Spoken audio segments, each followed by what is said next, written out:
On this Friday night, telecom takeover approved. The mega merger between Shaw and Rogers, the politics, the conditions. We'll be watching them like a hawk. And the concerns over competition. Tragedy in the St. Lawrence River, the macabre discovery of migrants, and the fears among area residents. Prosecuting a former U.S. president. What Donald Trump's indictment might mean for his other legal problems.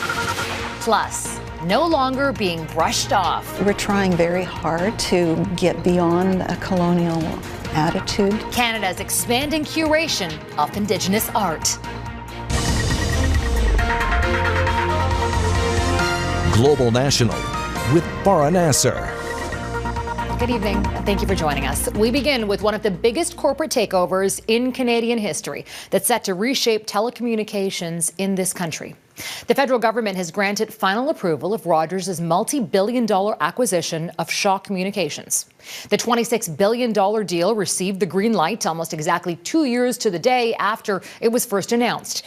But it comes with strict stipulations from the government designed to drive down cell phone costs and increase access to low-cost internet. Critics say that's still not enough, something we'll delve into in just a moment. But first, a breakdown of the deal itself and what it could mean for millions of Canadians. Our senior business correspondent Anne Gaviola begins our coverage tonight. I will ensure that a new fourth national player can go toe-to-toe with the big three and actually drive down prices. A lofty pledge from the industry minister as he greenlights the $26 billion Rogers-Shaw merger with strings attached. 21 conditions to be exact, including that Rogers must establish a Western headquarters in Calgary and create 3,000 jobs in Western Canada that will remain for at least a decade. Rogers must invest $5.5 billion to expand 5G networks, the next generation of wireless, and $1 billion to connect rural, Indigenous, and remote communities. There are also requirements that wireless plans offered by Videotron be comparable to what's currently available in Quebec and offer options at least 20% cheaper than the major competition. Financial penalties for not meeting the conditions are up to $200 million for Videotron, up to $1 billion for Rogers. Many wonder how the conditions can be enforced when there's no telling who'll be running the country in the coming decade or what the telecom landscape may look like. The industry minister tells Global News the terms are in writing. It is a contract with the government, and it doesn't matter who's in office. Perhaps in the short term, there may be a honeymoon period where we don't see big changes with respect to pricing. But the suggestion that somehow this is a win for consumers, I think runs counter to, frankly, what most consumers believe. It was basically a done deal from when they announced it. I don't like it. Less competition, higher prices for the consumers. The deal faced opposition from the Competition Bureau, consumer advocates, and politicians, but ultimately it passed a series of legal and regulatory hurdles. More consolidation is likely if Canada's competition laws aren't changed. We should expect to find ourselves here again with, maybe it's a different sector, maybe it's wireless again.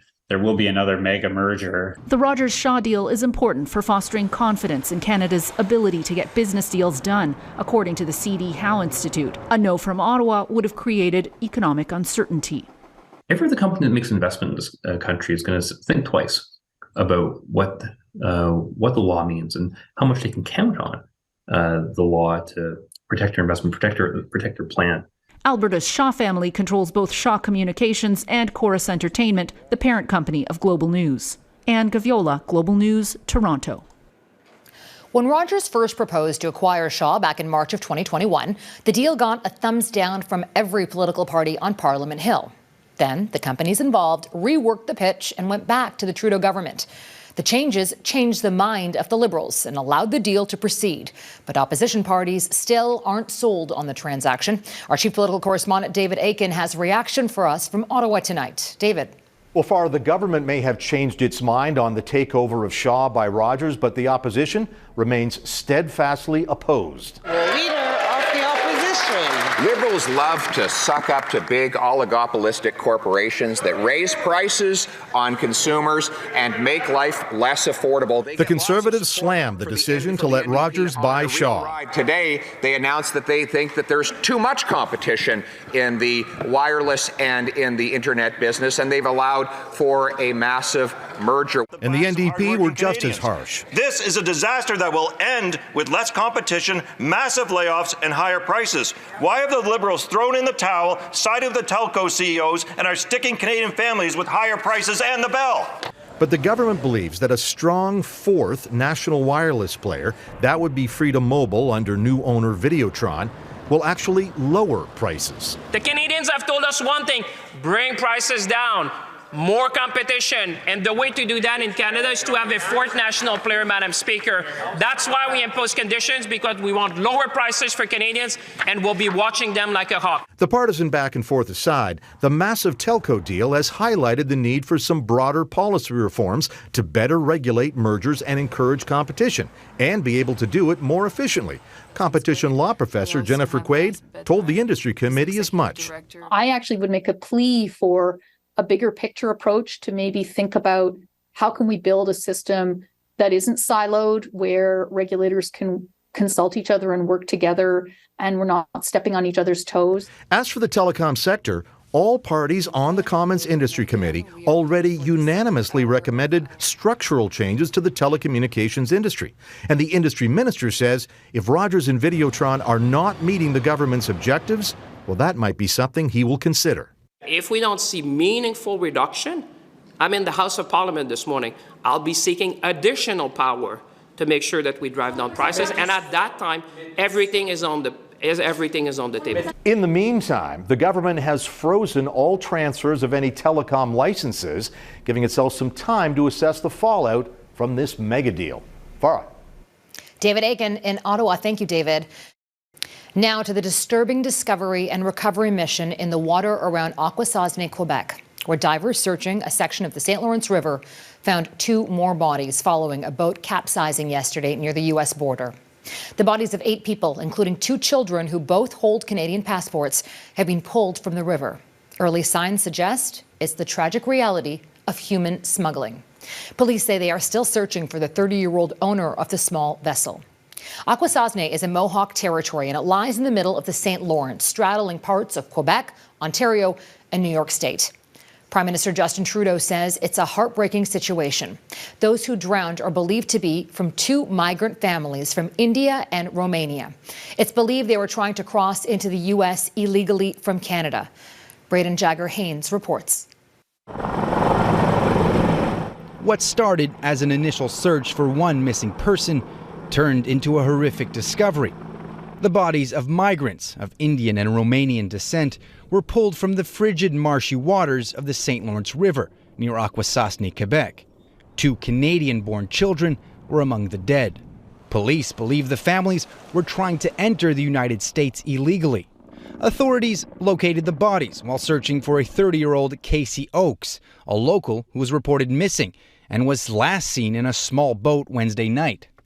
A vessel matching the description as being operated by Casey Oakes was also located near the location of the deceased persons.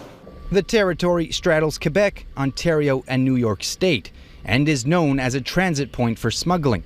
It's always at night they get dropped off at the shoreline and they're believing that it's the USA. Residents say illegal activity has increased in frequency, but fear the repercussions if they speak out. Quiet about it. We don't say nothing because we might get shot or burnt out, or our house burnt down. So you got to be quiet. Since January, there have been 48 incidents of people trying to cross illegally through the territory. We're a very small police service, but we're trying our best to increase the security and the surveillance of the community. The federal government is watching the situation closely. This is a heartbreaking situation. Obviously, there are many questions that need answered, but we're not going to respond to the various speculation going on right now. We're going to continue to approach this with the seriousness and the thoughtfulness that it requires. In the meantime, autopsies are being conducted along with toxicology tests to determine the cause of deaths. Police are attempting to identify the victims and determine their status in Canada. Braden Jagger-Haynes, Global News, Akwesasne, Quebec.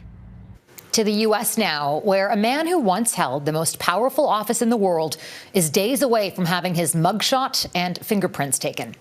Former President Donald Trump was indicted by a grand jury in New York late Thursday over a criminal case that centered on hush money paid to an adult film star during his 2016 campaign. Now he's expected to surrender himself to police. Our Jackson Prosko joins us now with more on the latest fallout and, of course, the political reaction that comes with this decision. Jackson.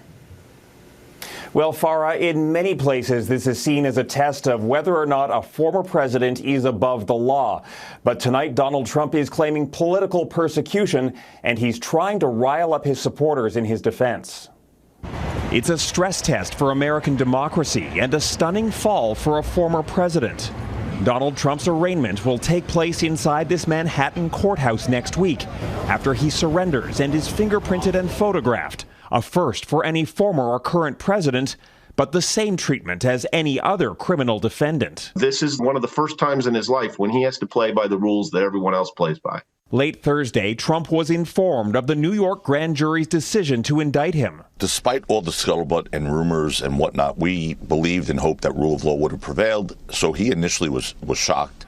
Reports suggest he faces 30 or more charges relating to allegations of business fraud and a hush money scheme involving payments to adult film star Stormy Daniels. The specific charges remain under seal. That hasn't stopped the frenzied claims from Trump's backers. I think the unprecedented indictment of a former president of the United States for a campaign finance issue is an outrage. Outside Mar-a-Lago, Trump's supporters rallied defiantly. Actually, I think it's helping him. I think he's going to get more votes now because people maybe will wake up. But it's in New York where concern remains about security. Trump has repeatedly called for protests and warned of violence, claiming to be the target of political persecution. In my case, every piece of my personal life, financial life, business life, and public life has been turned upside down and dissected like no one in the history of our country.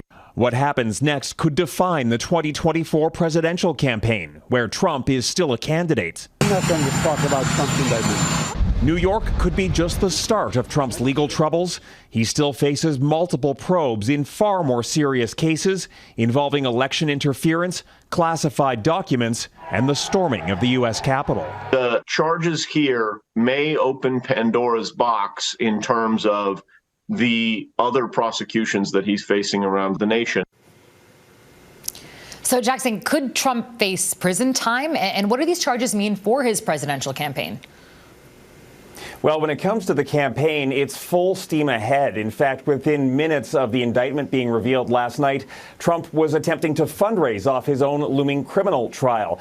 As for the question of jail, we won't really know more about that until the indictments are unsealed, because, of course, that will reveal the specific charges that he's facing. It is possible that some of them could include jail time if he were convicted, but a trial ultimately is a year or more away. And at the end of the day, it's the other court cases that Trump faces that could pose far more legal jeopardy and potentially jail time for him if he's convicted in those matters. Jackson Prosko in Washington. Thank you, Jackson. Former Liberal MP Han Dong has served a libel notice against Global News and our parent company, Corus Entertainment. The move follows Global News reporting that two independent national security sources said Dong had a conversation in 2021 with the Chinese Consul General in which Dong raised the cases of Michael Kovrig and Michael Spavor and allegedly advised China to delay their release. Dong denies these allegations. A letter from Dong's lawyer calls the reporting defamatory. He's seeking an apology and a retraction. Membership application approved. Coming up, how soon Finland could join NATO. Plus, what the president of Belarus is pushing for in Ukraine. Finland has overcome its last hurdle to join NATO, nearly a year after seeking the security of the alliance following Russia's full-scale invasion of Ukraine. Turkey's parliament officially ratified Finland's bid on Thursday. Turkey was the last holdout among 30 member nations that all must agree on any new member. NATO's Secretary General says Finland will formally join its military alliance in the coming days. A similar bid by Sweden is still in progress, but it stalled over diplomatic grievances with Turkey and Hungary. The president of Belarus is calling for a ceasefire in Ukraine without conditions. Russia says a ceasefire would not achieve the goals of its so-called special military operation. In his annual address, Alexander Lukashenko also called for Moscow and Kyiv to start talks on a peace deal. Russia says Ukraine needs to accept losing territory. Ukraine says Russia must withdraw its troops as a precursor to any agreement. Lukashenko also defended the storage of Russian tactical nuclear weapons in his country and says Russia could place powerful strategic nuclear weapons there too. He says they're needed to protect sovereignty through any means necessary. Ahead, the struggle to meet mental health needs in Nova Scotia after the worst mass shooting in Canadian history.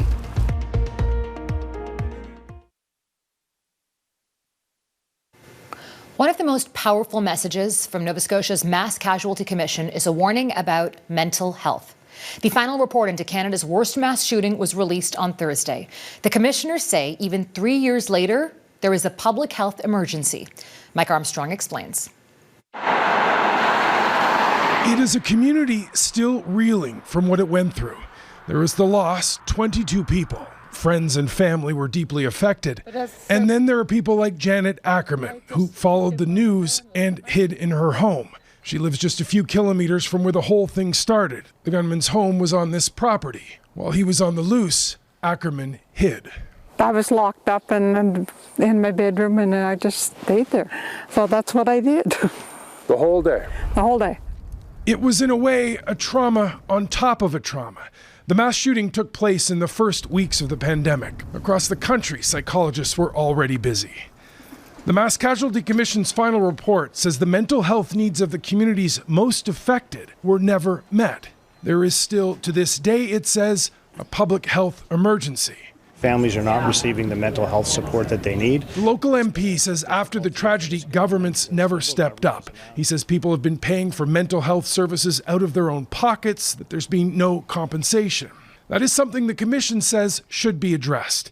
It calls for the governments of Canada and Nova Scotia to, quote, jointly fund a program to address the public health emergency in the local communities, and that it should be done soon, by May 1st of this year.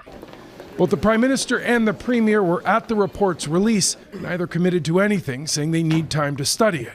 3,000 pages, for sure. There's a lot. The report also says there is a mental health problem for first responders. It says many are still affected by what they lived through, and getting help to them isn't easy. They, in fact, tend to downplay their need for support. Mike Armstrong, Global News, Portapique, Nova Scotia. Curating Indigenous art. Next, including artists in the push to create inclusive and equitable galleries. Indigenous peoples have created some of the most recognizable and prized pieces of art in Canada. But for generations, they haven't always been part of the decision-making process about how art is selected and presented in galleries and museums. And that's starting to change. This week on The New Reality, Donna Friesen looks at how Indigenous voices are now leading the conversation about art in this country. The National Gallery in Ottawa is home to the largest collection of art created in Canada. And yet, it might surprise you, the gallery only added its first piece of contemporary Indigenous art in the mid-1980s, an indication, perhaps, of how much the art world viewed the significance of Indigenous works. Institutions don't change themselves. People change institutions. Over the last year, the gallery has been rethinking its approach, launching the Department of Indigenous Ways and Decolonization. For the first time in this institution's 80-year history, you have not one, but two Indigenous people at the highest level of decision-making, at our executive management level. So when you start bringing in those lived perspectives, that starts to change things from the inside. This is a beautiful piece. That means embedding Indigenous voices and expertise in all aspects of the National Gallery. There's an Indigenous art history of this land, there's Indigenous art histories from other lands. We're starting to understand the plurality of cultural expression and getting away from this notion of a dominance of one kind. But the new department hasn't come without opposition. Faced with the reality that change can be threatening and not everyone is open to it. You're always going to get that pushback because it is about power and privilege. And institutions like this are built on power and privilege. But that can't deter us from what we're doing. The Winnipeg Art Gallery has taken a new approach, launching a one-of-its-kind Centre for Inuit Art and Culture. This is Kamayuk. It's in the heart of Winnipeg, not in Inuit territory, but everything about it was designed in consultation with Inuit knowledge keepers and elders. It's designed to be a bridge between the north and the south. We're trying very hard to get beyond a colonial attitude towards art, just opening up, being transparent, bringing people into the process, not just saying, well, this is the way we do it and that's that. Kamayuk is so important on so many levels. Glenn Gear, a multidisciplinary artist of mixed Inuit background, was commissioned to create an installation for Kamayuk's opening in 2021. Having the gallery featuring Inuit work from across the Inuit and showing that diversity of voices is something that has longevity. It's something that I feel really connected to. Kamayuk is the largest public collection of contemporary Inuit art in the world, showcasing pieces spanning generations while fostering relationships with artists and their communities. 30 years ago, we didn't have the language to really think about what decolonizing a space would mean. And I think now there's a lot more dialogue with Indigenous, non-Indigenous folks that challenge sort of those hierarchies. Institutions like this can be gathering places, and for the past and the present and the future to intersect. And I think that's what art and culture does and can do and must do. And we have to be the facilitators of that kind of change. Claiming a rightful place in the present and creating inclusive, equitable galleries for the future. Donna Friesen, Global News. And for an inside look at that largest public collection of Inuit art and to learn more about the state of the system of art in Canada, watch The New Reality right here on Global, Saturday at 7 p.m. And that's Global National for this Friday night. I'm Farah Nasser, and your Canada tonight is Kamloops, British Columbia. Until tomorrow, take care of yourselves and take care of each other. Good night.